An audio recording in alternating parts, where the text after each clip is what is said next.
I'm grateful to all of you, as well as your intrepid staff, for the opportunity to testify, and would like to begin by discussing courage.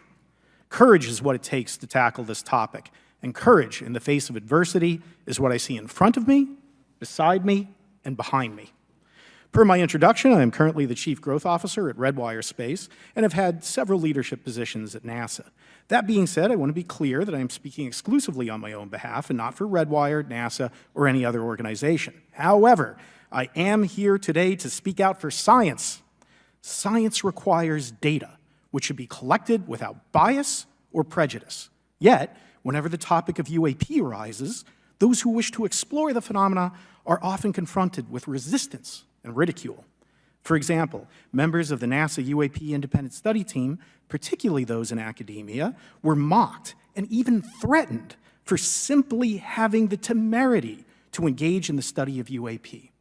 Our best tool for unlocking the mystery of UAP is science, but we cannot conduct a proper inquiry if the stigma is so overwhelming that just daring to be part of a NASA research team elicits such a vitriolic response.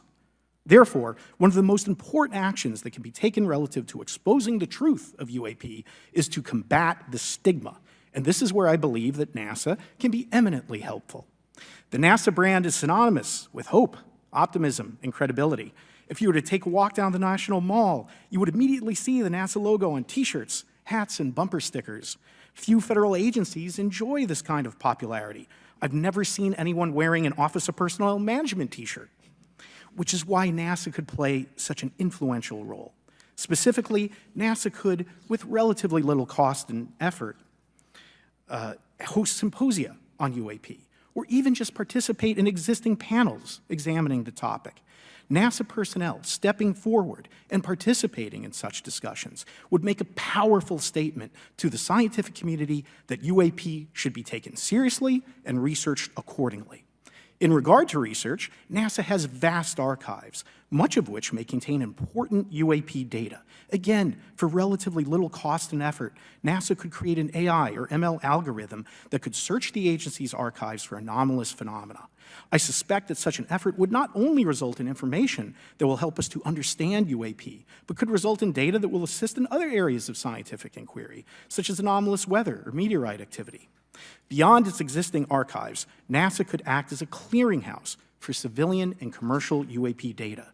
During my work on the UAP Independent Study Team, it quickly became evident that there is no clear or well-publicized process for civilian pilots to report UAP sightings.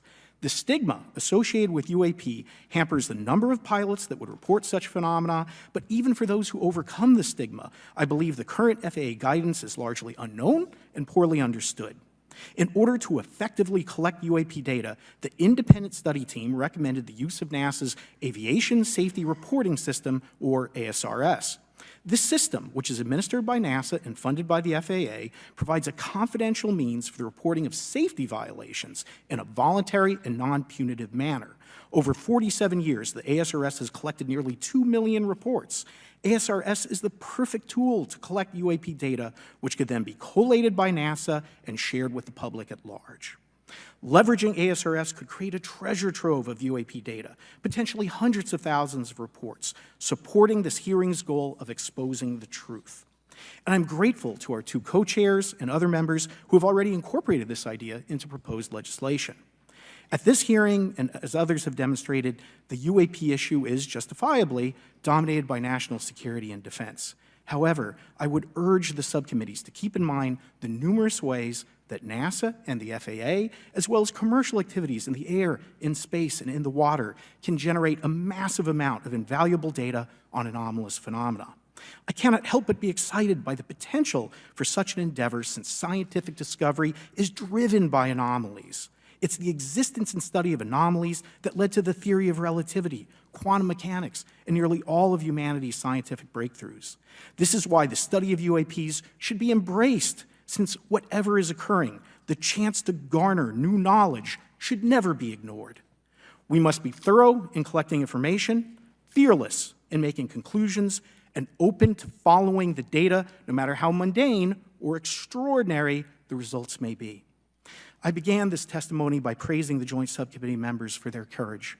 And I will end by echoing that sentiment. As the saying goes, the truth is out there. We just need to be bold enough and brave enough to face it.